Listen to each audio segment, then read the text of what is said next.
to the book of Psalm. The book of Psalm 103. 103.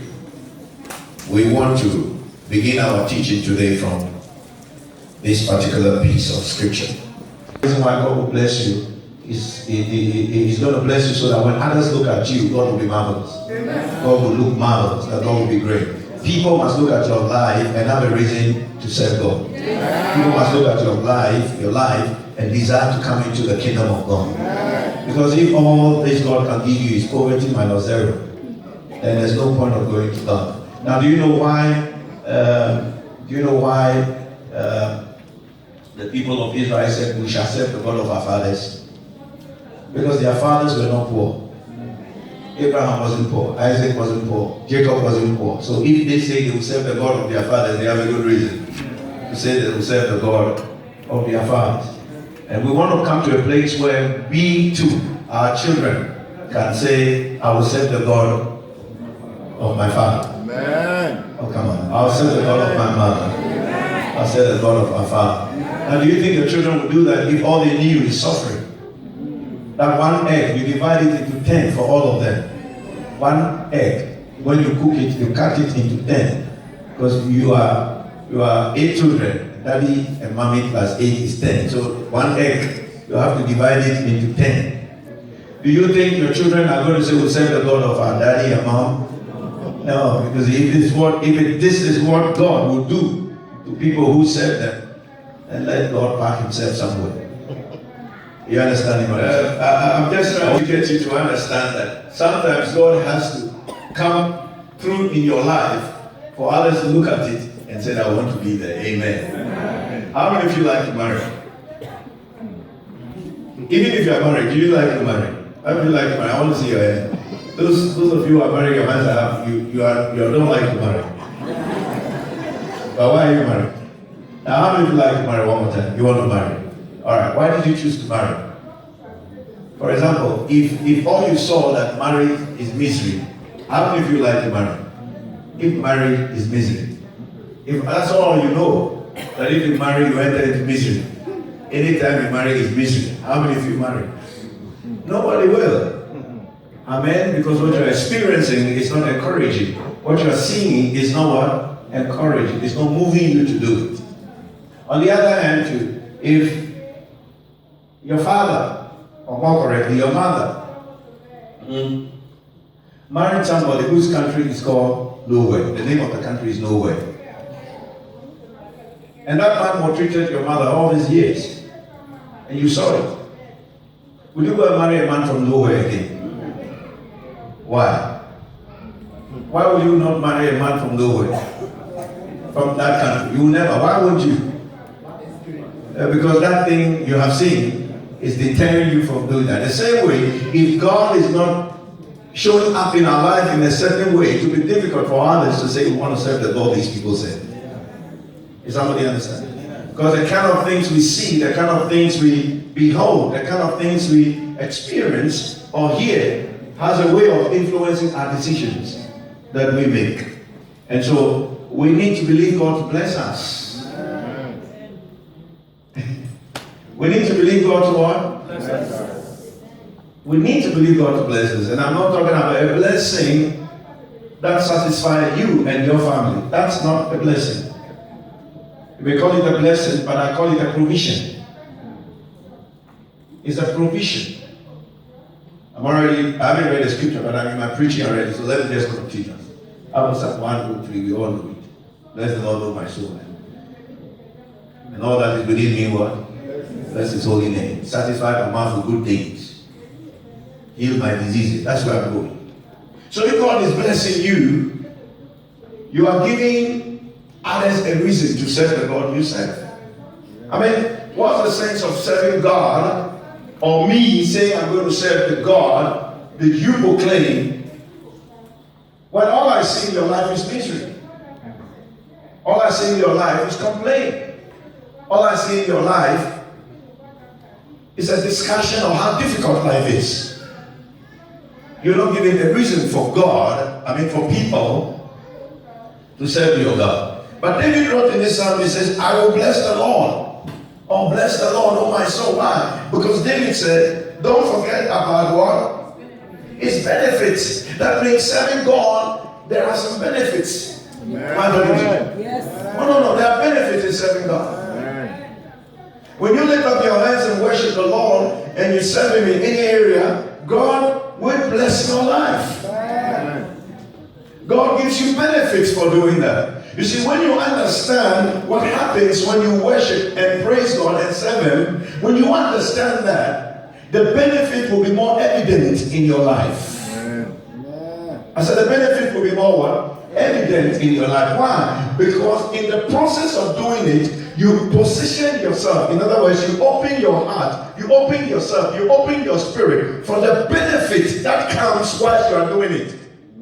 You know, because if you are not aware of that, you do it, but you do it without knowledge. You do it without understanding. And so the benefit will be available, and yet you cannot experience them. Let's say it's raining outside here right now heavily. The fact that it rains heavily does not mean that we're all going to have drinking water in our homes. The reason is that the rain does not bring the water into your house. You must find some container and catch the rain. The rain is falling. But if you don't have a container to receive or catch the rain will fall heavily and you still don't have drinking water.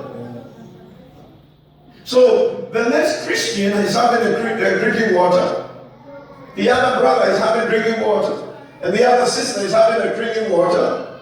But you don't have. Why? Because you did not position yourself in the place where this water, that rain, can provide for you. Are you understanding what I'm saying? Are you understanding what I'm saying? And so David understood very well that serving God is one of the most important things. Worshiping God and being in His presence is one of the greater things that can happen to him, because he is aware of all the benefits that comes along. God will give you more than enough benefits as you serve Him, as you worship Him, as you praise Him. Are you understanding? Are you understanding? Jesus said to the devil in Matthew chapter 4, when he tempted him that he should worship him. Jesus said to the devil, it is written, thou shalt worship the Lord your God, and Him alone shalt thou serve. Repeat after me. Thou shalt worship the Lord your God, and Him alone shalt thou serve. In other words, you don't worship and serve God first. Alright? You don't worship and serve God first. No. You do not worship and you do not serve God first. You do not worship and you do not serve God first. You worship and serve God alone. You worship and you serve God alone. You don't worship and serve God first. You worship and serve God alone. Because if you worship and serve God first, you would worship and serve something else second. God is not supposed to be first. God is supposed to be only. Most of the reason why we don't get the benefits as we worship and serve Him, because we are serving Him first. We are worshiping Him first. We are not worshiping Him only. We are not serving Him only.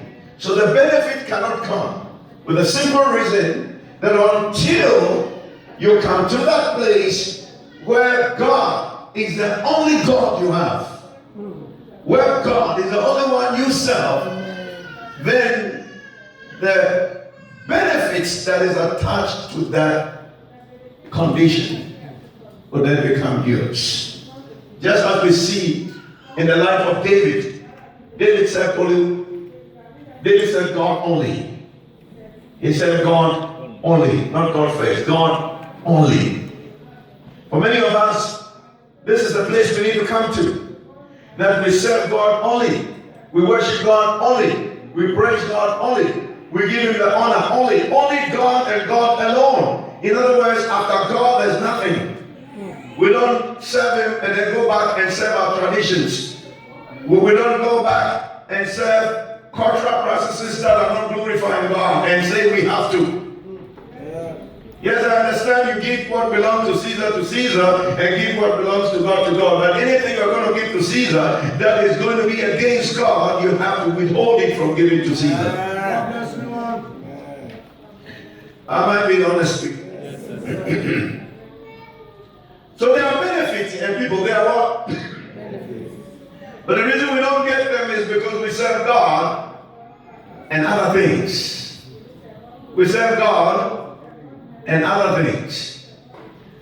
Oh, help me, God, that I may serve you and you alone. Amen. Help me that I may worship you and you alone. Amen. Help me that my heart will be in you and you alone. Amen. That my heart will be for you. So the Bible says that worship me and serve me with all your heart. Now that doesn't mean you have 3 or 4 or 5 hearts, because that English word all means collective. But you don't have 3 hearts, do you? No. But when you say all your heart, in that context, it means God must be the only one you give your heart to. God must be the one who takes your heart. My friends, if God doesn't take your heart, something else will take your heart. Because the heart never remains empty and vacuum. The heart never remains what? Empty and vacuum. And so if God doesn't take your heart, something else will take your heart. Something else will take your heart. And anything that takes your heart rules your life. Anything that takes your heart rules your life. The Bible says that out of the abundance of your heart, the mouth speaks. And the Bible says that guard your heart with all diligence, for out of it proceeds the issues of life. So what takes over your heart takes over your life. What is in your heart is what is in your life. And if God has taken control of your heart, then we see God in your life. Amen. Hallelujah. Amen. So God is the one who must have your complete heart. Now, let me try to give you an illustration. Do you see how confused those of you who play this game gets? And I need to define the game anyway. Let's say you're a young man or you're a young woman, and you have 2 proposals, and you accept both proposals. You have 2 men in your heart now. You see the confusion? How many of you understand what I'm saying? You see the confusion you are in? 2 men in your heart. 3 days, Kwejo. 4 days is Kwame. And so you're really not sure. In fact, the day Kwejo will do good, it's like Kwejo have taken much of it. But somehow the little bird goes and tells Kwame that you must outdo Kwejo, you know, somehow.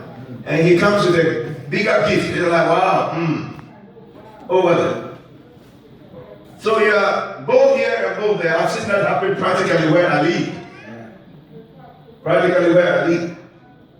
This young girl, and I don't know what comes into the head of men when they say, oh, lady who is fair, they think that that's it. What is that?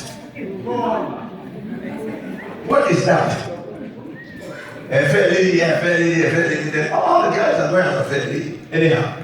And this lady, she's fair, and she also thinks that because she's fair, she's on top of everybody over there. And her foolishness gave her trouble. She said she likes that man because that man brings money. I tried to cut it short so I can go into my preaching. But I see these things, I saw these things. And he comes with money, and all he has, this man, all he has is a motorbike. And in Ghana, those days, if you have a motorbike, you are cheap or good here. You are something. I mean, people are walking on their feet. So if you have a motorbike, you are upgraded in life. I mean, you do something good. And so he comes with a motorbike, and both of them sit on the motorbike and they move. And they go. Somehow, unfortunately, somebody else came into her life, and that person has a car. And it's amazing how quickly she shifted to the one with the car.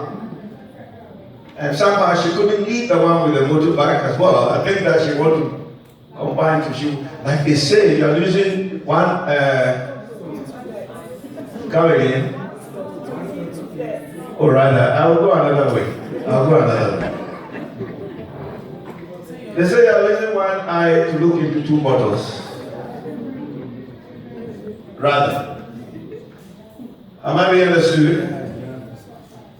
And this one came with his car to pick her up.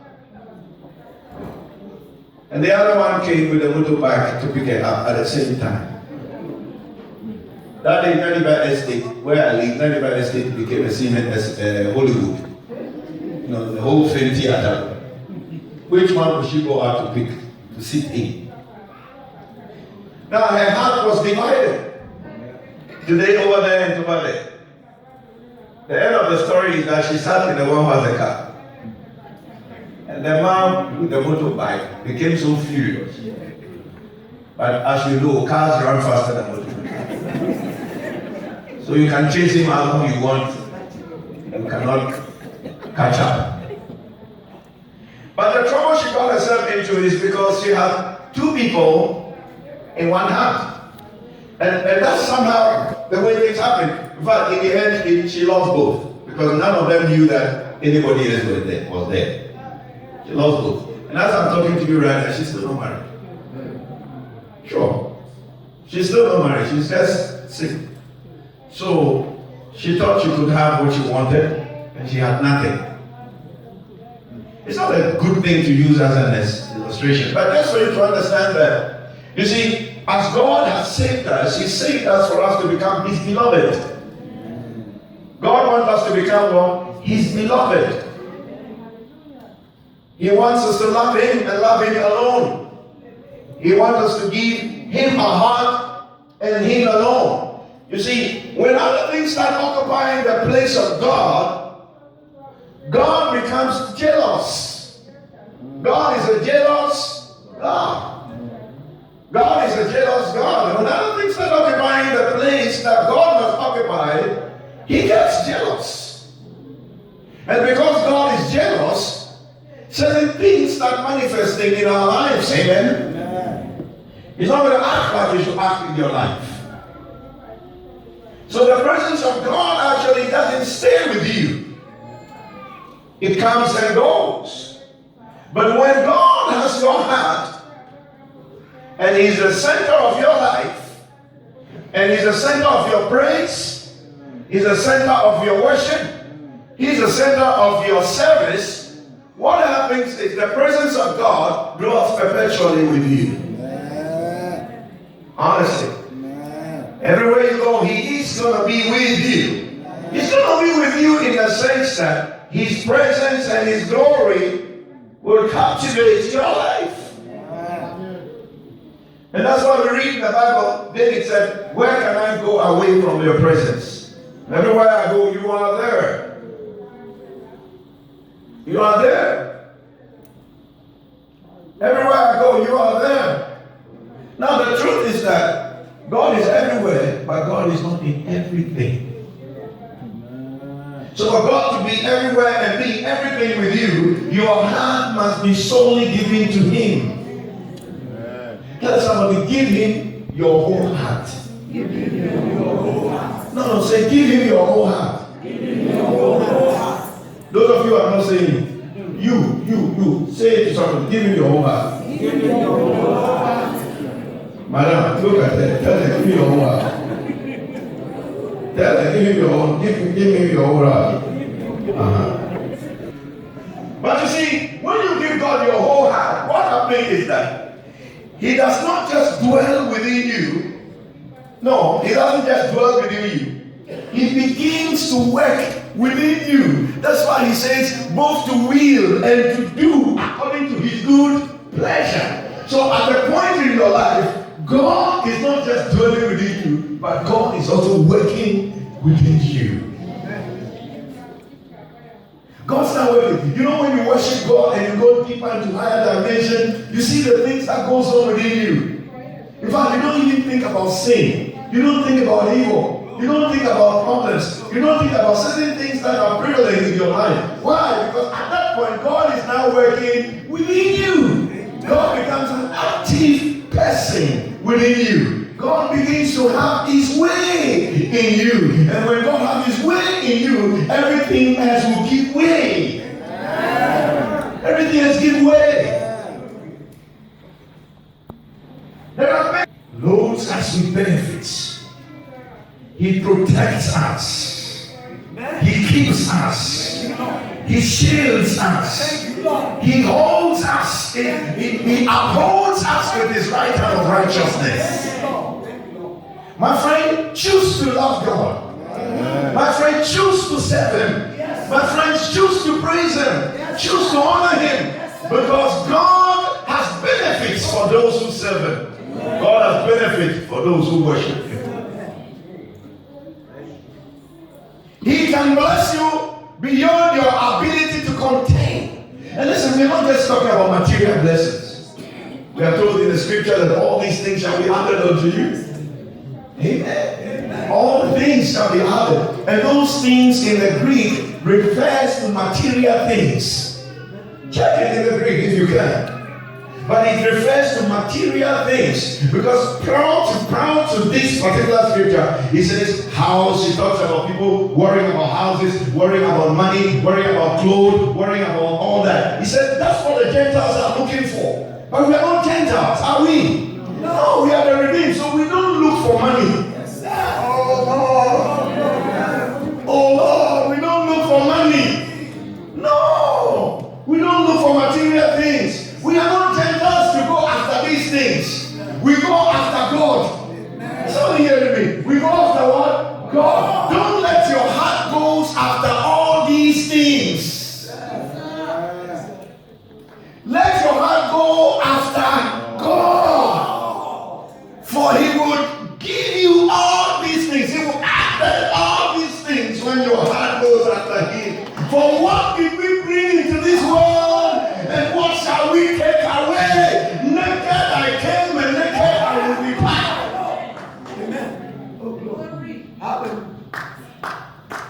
Are you understanding me?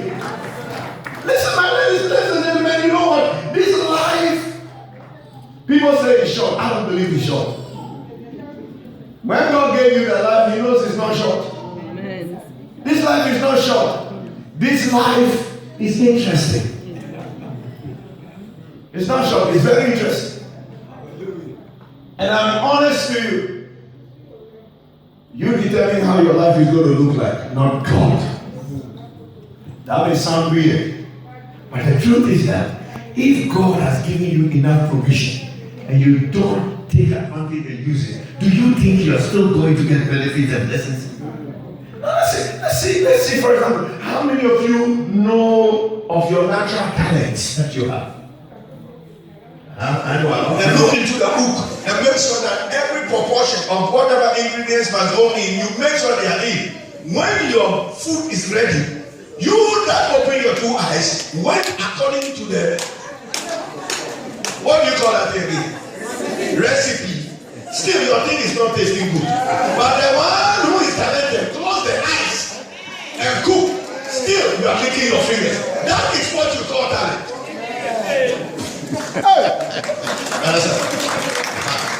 So I'm trying to teach you something. I'm telling you something. God give them to you. God give them to you. See, wonder. The eyes of this man is blind, and he plays there and plays wonderful tunes. Can you imagine if they have told you a blind man go and play? Can play, you would argue until you saw him. Okay, you are advantageous. You have two eyes. Go and play. You have an advantage because your two eyes are there. Go and see this behind that thing and play. Even if they tell you play do, but they are telling you even what to play, you can still not play. That's how bad it can be. It can't get any worse than that. Because natural talent is given by God.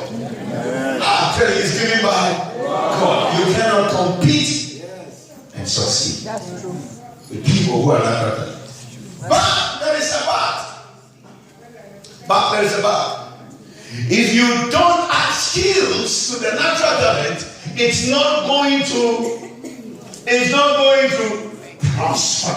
It's not going to excel. It's not going to hit the high range. It's not going to make you exclusive.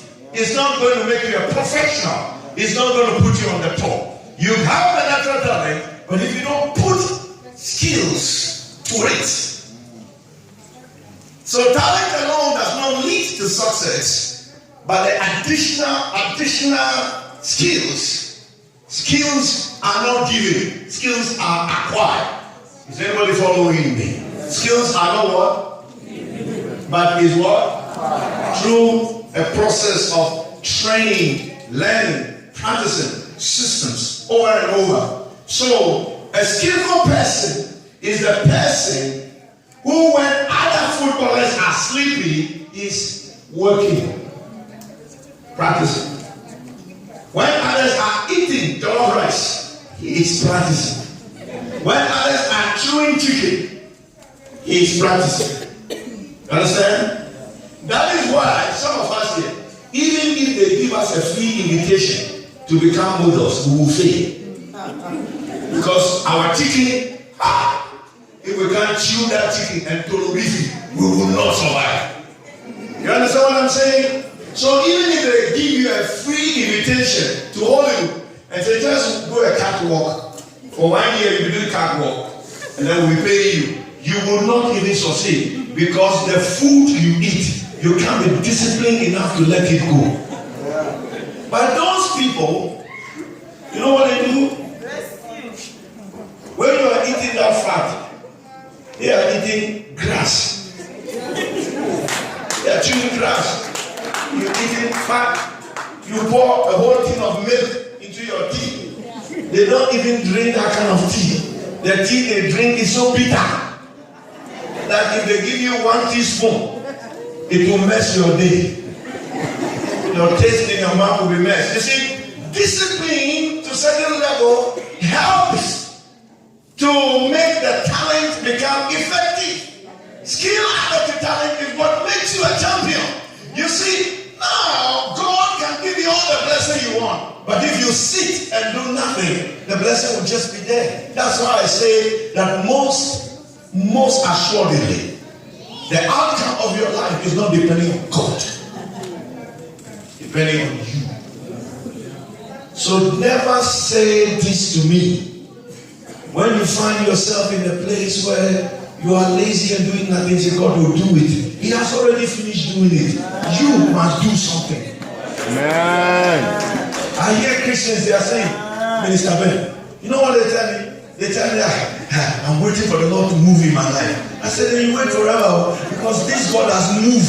He wants you now to what? Move us. Now, I'll be honest with you, God has moved and we always say, I'm waiting for a great move. No great move is coming to you. I know you will say amen. But no great move is coming to you. The great move that must come from you. John chapter 6. When he met this man who was sitting there for 30 how many years? 38 years. Good 38 years. I don't know at what age they put him there. But let's assume he's 38. That's good enough to have common sense. 38. And he sat there 38 years. Jesus came up and said, why are you here? He said, for all these things, I've nobody to help me. Jesus said, you move. You know why I'm saying it in this context? Because he's waiting for the move of the water. God has already moved, my friend. You move. Take your bed and go. Move. Stop sitting and telling me I'm waiting for God to what? Move. He has already moved. You must move. Do something with the life you have. I don't know if you understand. Do something. Push yourself a little bit more. Don't have a divided heart. Let your heart be single. So the principle that God is teaching us in His word is simple. When He says, give me your whole heart, if we can practice that, it will be easy for us to give a single-heartedness to anything we do. Yeah.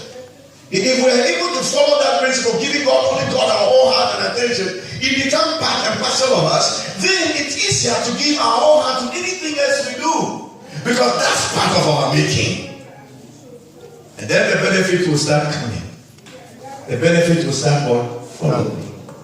And anything you do on a consistent basis brings results. Amen. Anything you do on a consistent basis will bring results. Anything. Good or bad. Anything, good or bad, will bring some results. Results does not mean it's good. Results can be bad. Because when you took the exam, the results was not always good. So the fact that we say we bring results does not mean good. You can have results which are not pleasant. Let God have your own heart. And everything you are doing for God, do it single-hearted. Everything you are doing for God, devote yourself to do it. Everything you are doing for God, do it what? Single-hearted. Everything you are doing for God, devote your whole self to it. Because God wants you to love Him only. God wants you to serve Him only. Give Him your all. Let Him take control of your whole heart. Amen. Jesus said, where your treasure is, that's where your heart also will be. And if your heart is in something, your treasure also will be there.